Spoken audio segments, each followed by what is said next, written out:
to Brewing Success, where growth is the mission, change is the reward, and progress is the goal. I am your host, Andrea Gebhardt. I'm a former educator turned passionate entrepreneur whose desire to create impact has never wavered. I've spent the last decade teaching, mentoring, and coaching people on how to create success in their lives and businesses with proven strategies and systems that not only bring about change, but big results. When it comes down to it, teaching is my specialty, leadership is my jam, and inspiring you to live a bigger, fuller life is what I'm all about. This podcast will give you the knowledge and tools you need to brew success in almost any area of your life. You're going to walk away each week feeling inspired, motivated, and ready to step outside your comfort zone and into the next level of who you're meant to be. Now let's get into today's episode. New year, new you? I certainly hope so. Actually, on a serious note, promise me that you will never be one of those people who screams, "New Year, say me," from every social media platform like it's some sort of rebellious claim to fame. You shouldn't be the same. You should have experienced things that changed you, learned things that evolved you, and be in a place of new thinking, new actions, and new beliefs on a regular basis, and certainly so, even more so after living a full year of life, assuming you lived it and you didn't let life live you. Although this wasn't the initial direction I was going to take this episode, I want to sit here for a moment and call upon you to reflect and think about this last year of life that you lived and take inventory of your growth. What did you experience, good and bad, in 2022? Where did you succeed? Where did you fall back? What did you learn? What is different about who you are today and how that will play a role in the way you decide to show up this year?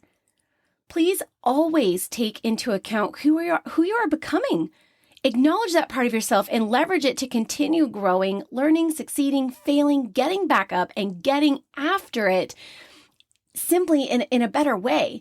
After all, life is about knowing better so we can do better, ultimately so that we can lead, inspire, and transform those around us and indirectly those who come after us. Legacy always in mind. Always.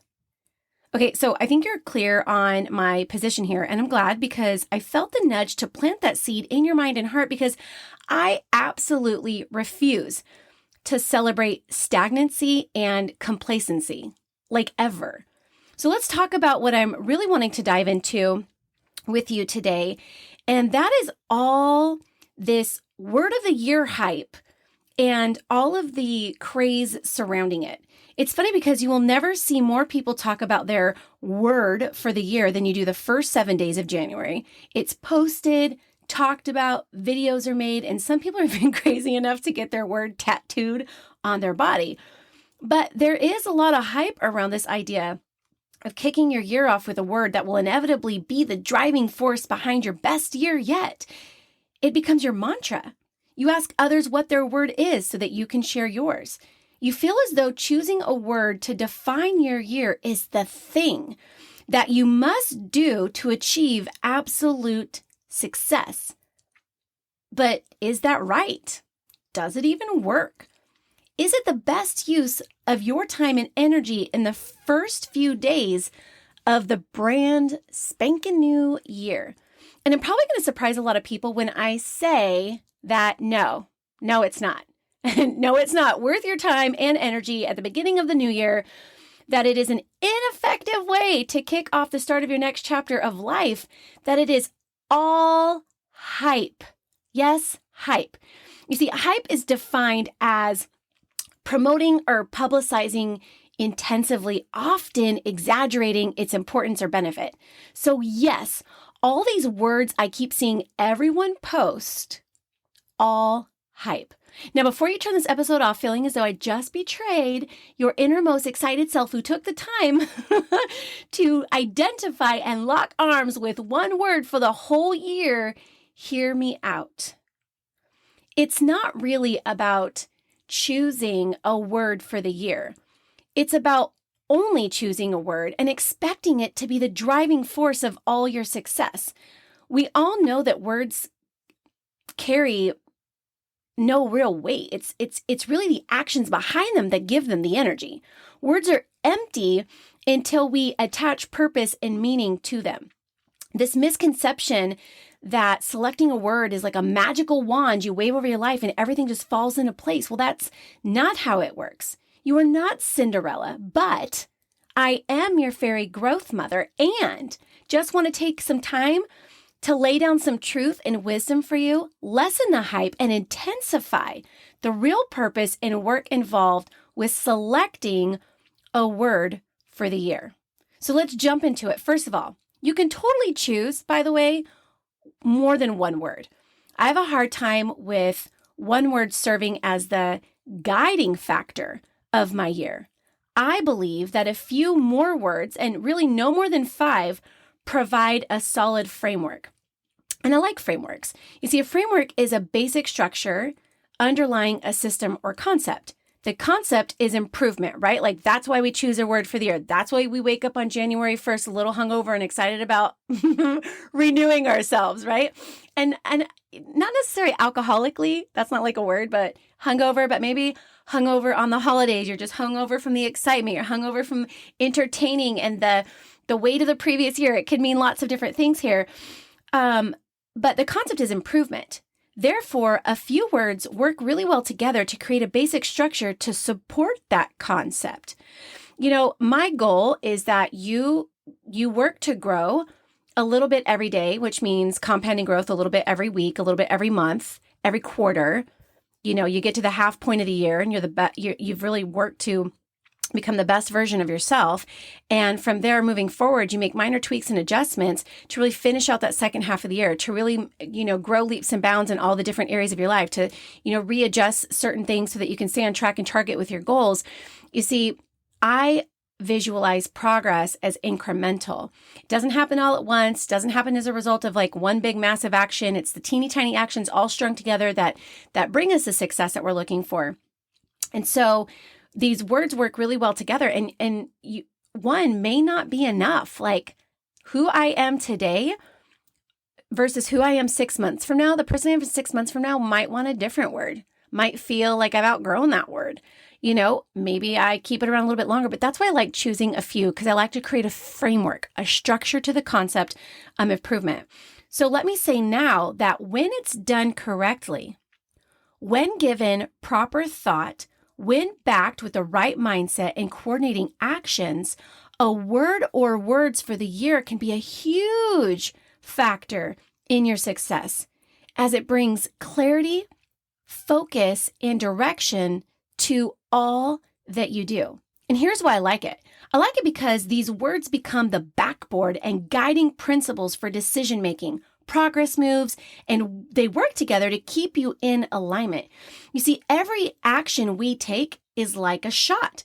Well, just like in basketball, the backboard, right? You can see the backboard if you've ever played basketball, watched basketball, seen a basketball court, right?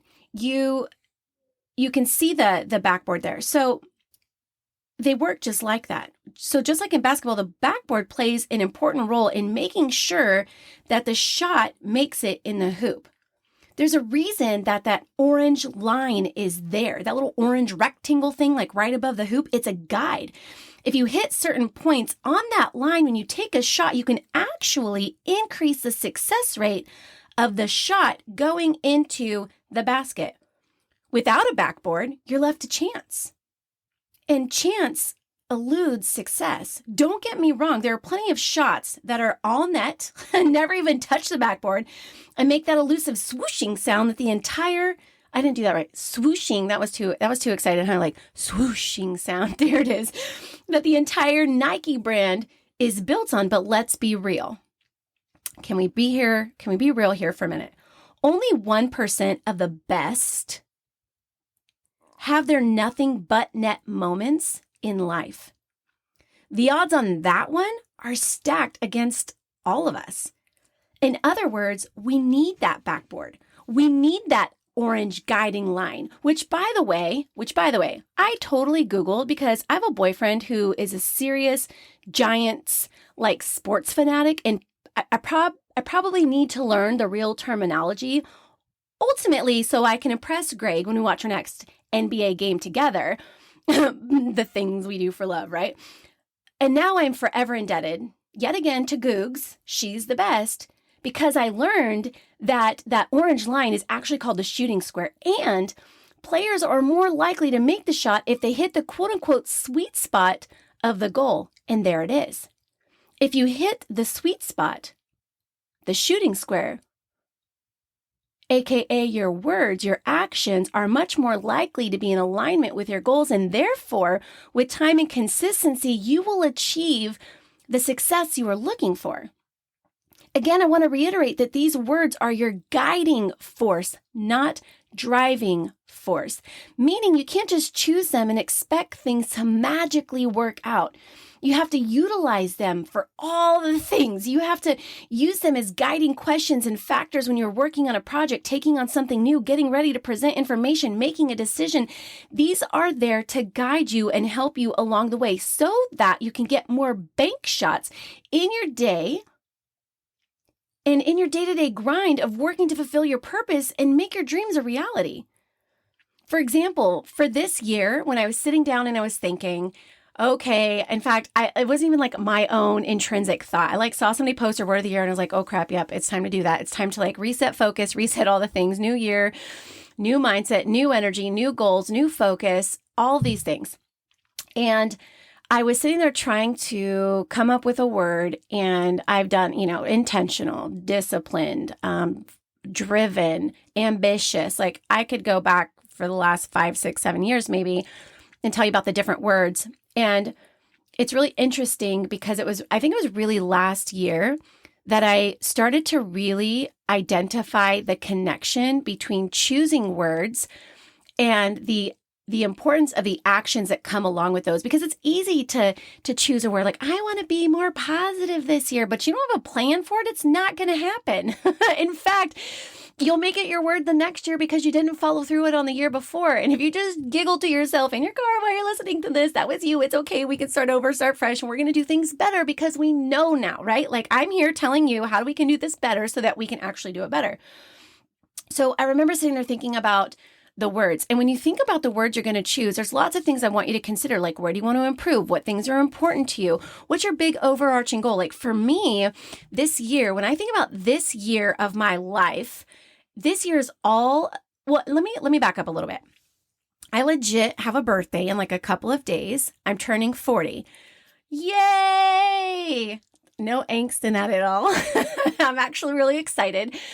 And, when I think about this next decade of my life, when I think about the direction of where my life is headed, the word that came to me, the overarching goal and what the energy of this next decade is building more meaningful, deep, connective relationships with people, building a really strong, healthy relationship that,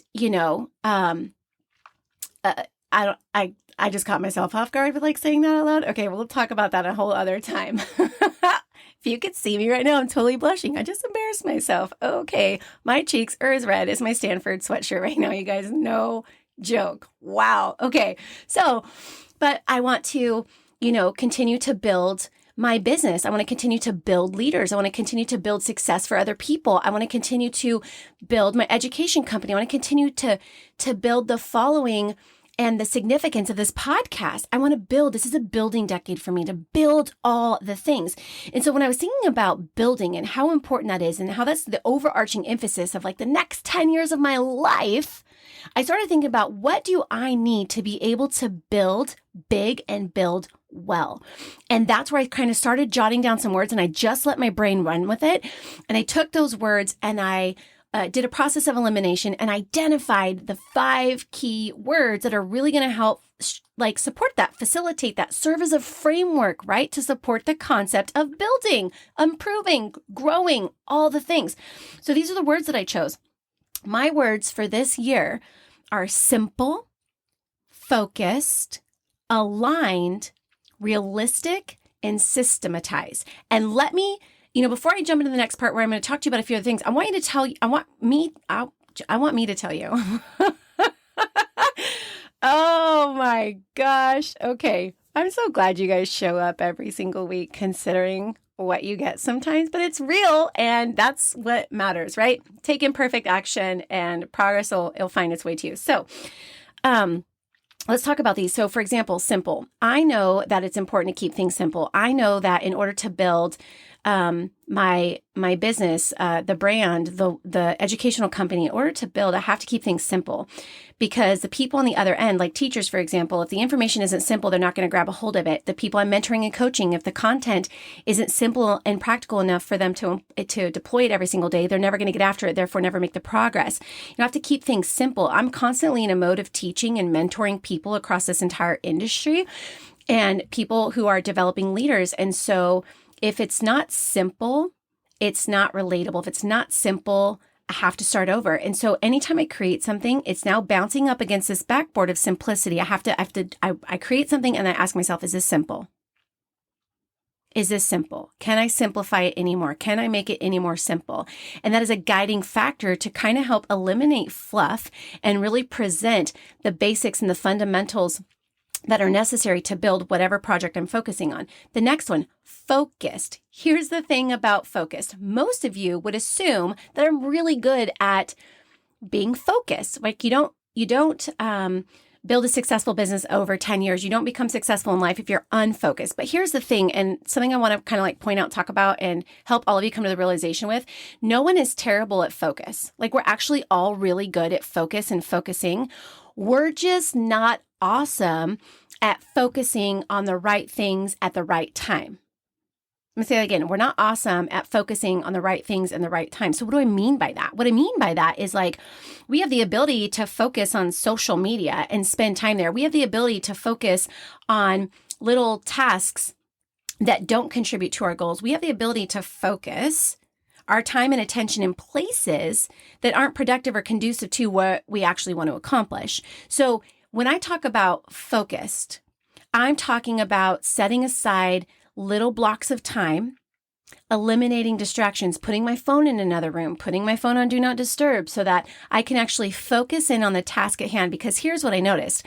I noticed that when I sit down and focus, for example, and putting together, a podcast episode, if my phone is nearby, every time I jot down a thought, every time I write down an idea, I stop, I check my phone, 5-6 minutes goes by, I derail myself, I come back to it. I'm not focused.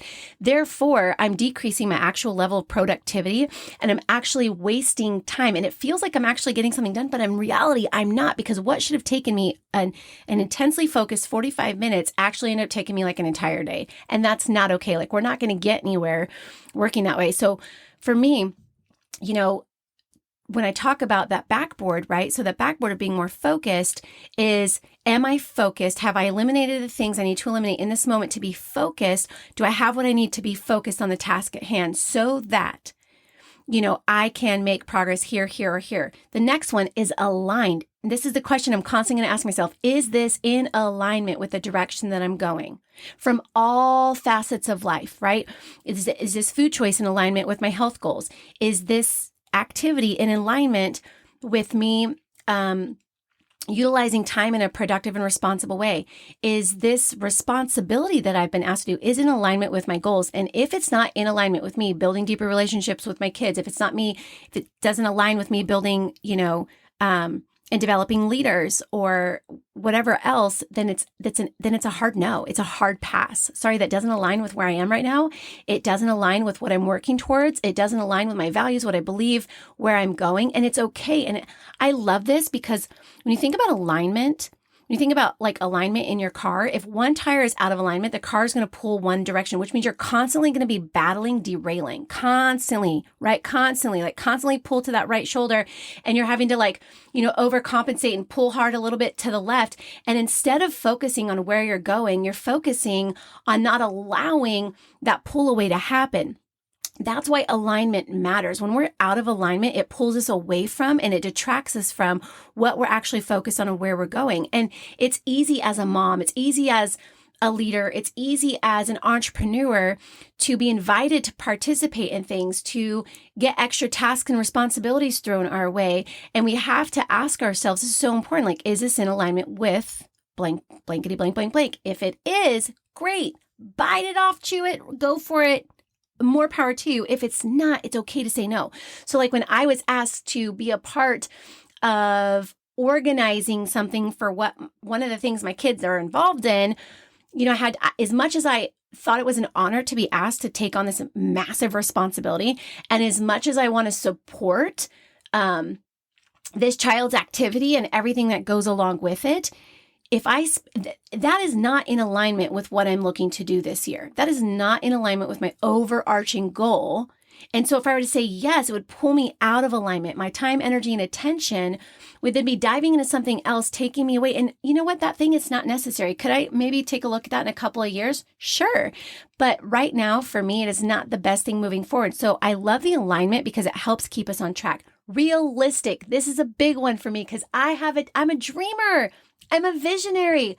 I have they're very realistic ideas, but the time in which I think it'll take to make them happen, all of the resources I don't think are necessary to make them happen are very unrealistic. So I'm starting to even myself out and calm myself down and manage my inner emotions and expectations by really asking myself, or taking that shot, throwing that shot against the backboard of, is this realistic for you?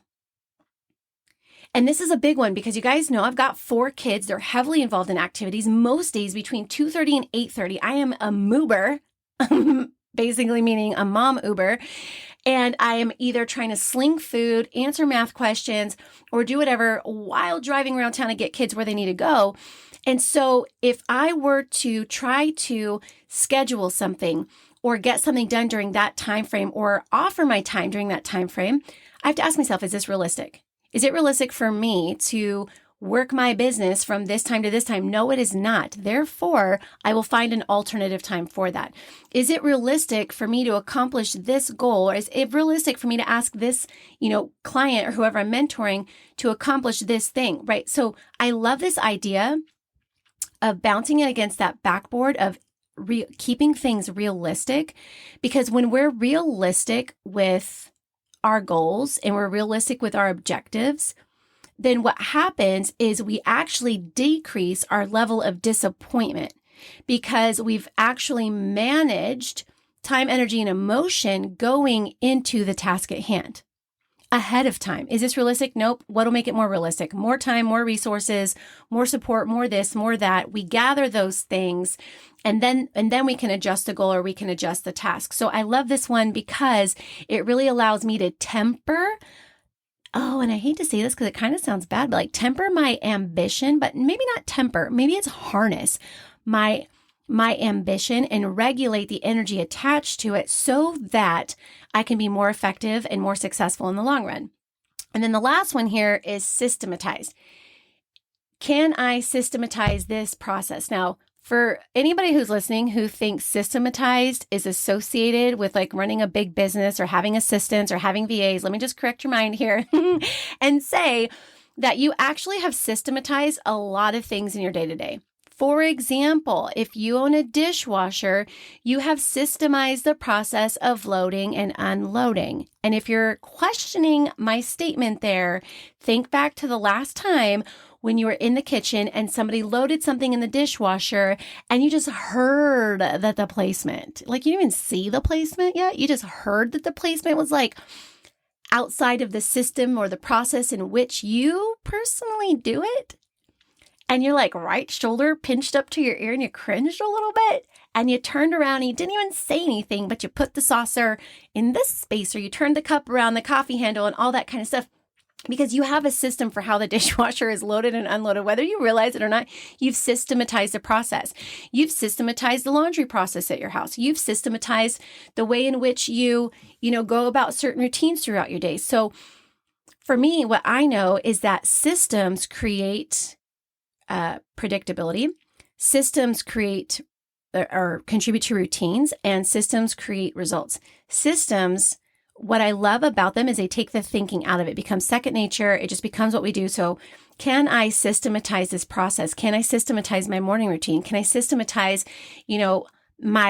the content creation aspect of my podcast? Can I systematize the onboarding process for people joining our business? Can I systematize the marketing process for teachers when they decide to subscribe to the well? So looking for ways for me this year is like, can I systematize that? How can I systematize that? Because I no longer want to, I'm getting to a point where I no longer want to spend the time doing the things in a way in which a process could do the things for me.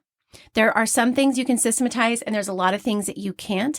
But those things that you can, when you do that, then what happens is you free yourself up to spend the time doing, like putting your mind, your energy, all of that into the things that really matter, essentially.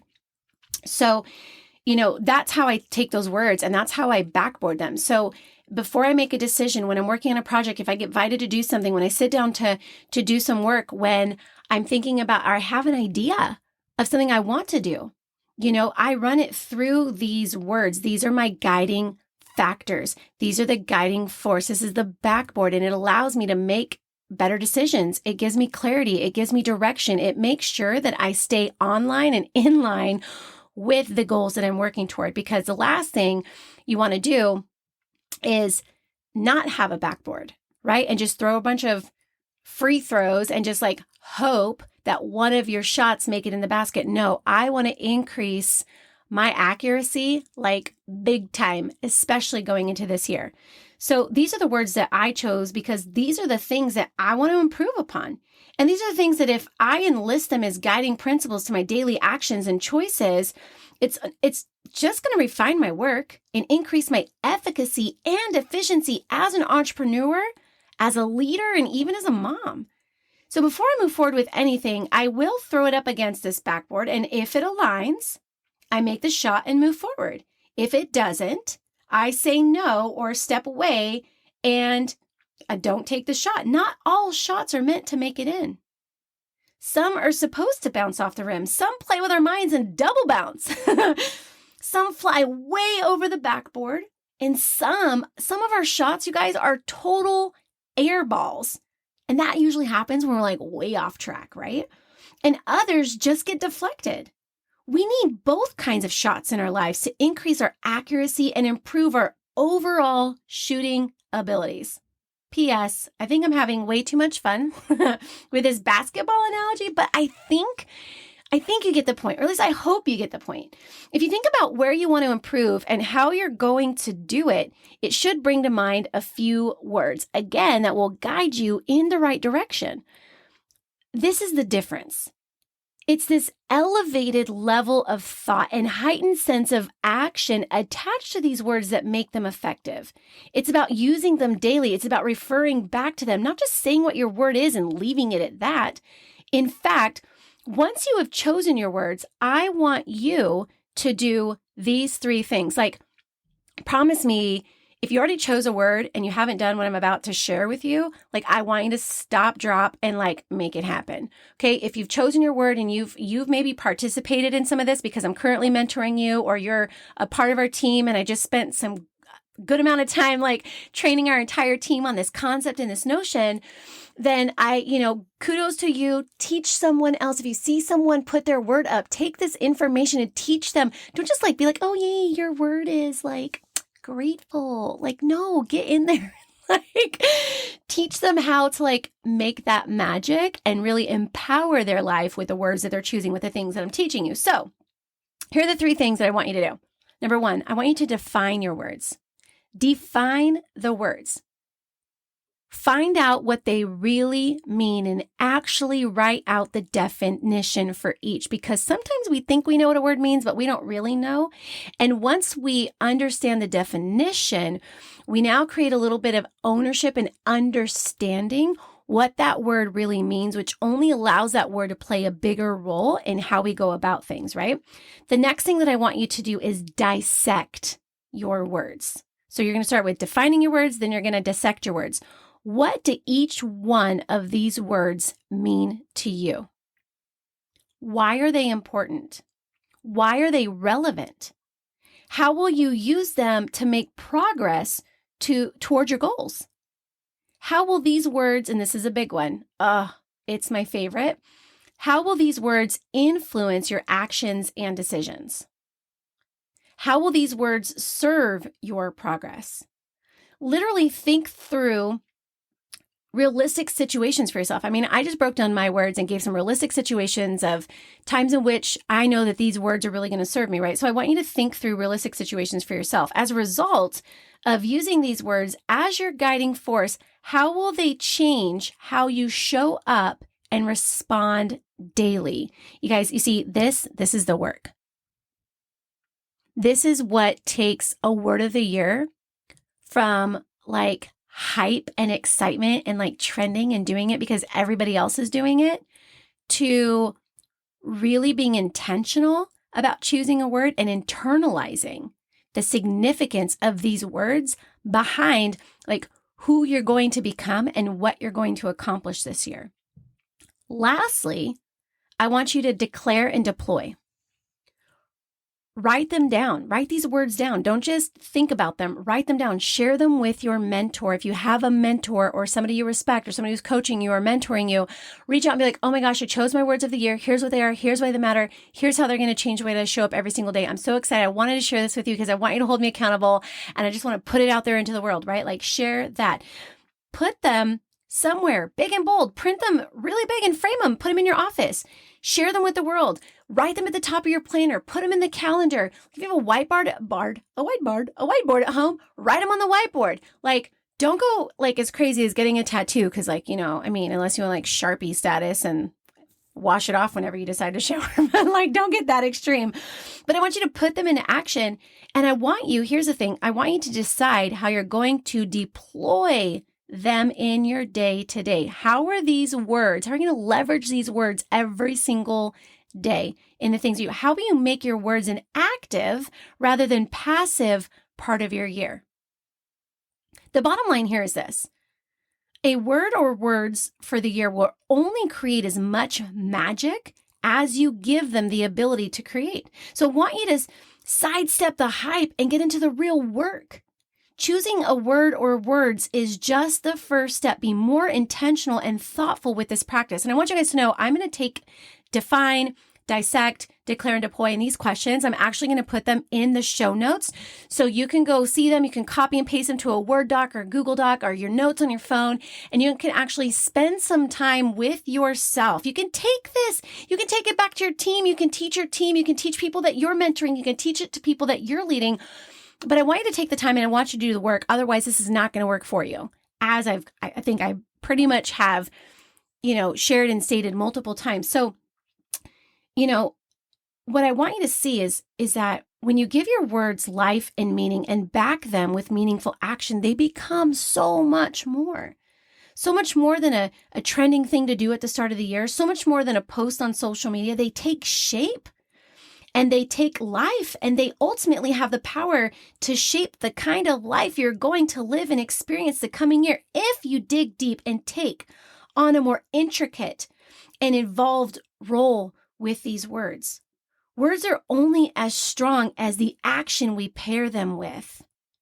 Choose words that will impact your actions, and I promise you that your actions will impact your life. Thanks again, you guys, for joining me here on another episode of Brewing Success. I am so grateful. You have no idea. I'm so grateful that you're here with me in this new year, in this new season. And I want to share with you that you can expect a lot of really great things on the show in the upcoming episodes. So be sure you check back weekly so you don't miss out on the information designed to fulfill our purpose here on the show, where growth is the mission, change is the reward, and progress is the goal. I love connecting and growing with you guys each week and totally look forward to our time together. So help me help other developing leaders and ambitious entrepreneurs and share the show to your IG page. Send your favorite episode to a friend. And if you are so kind, leave a review. If you want additional Brewing Success insights throughout your week, head over to the Brewing Success Instagram page and follow. Jump into my DMs, say hello. Looking forward to getting to know you better. Until next time, lean up and lead in, my friends. I believe in you.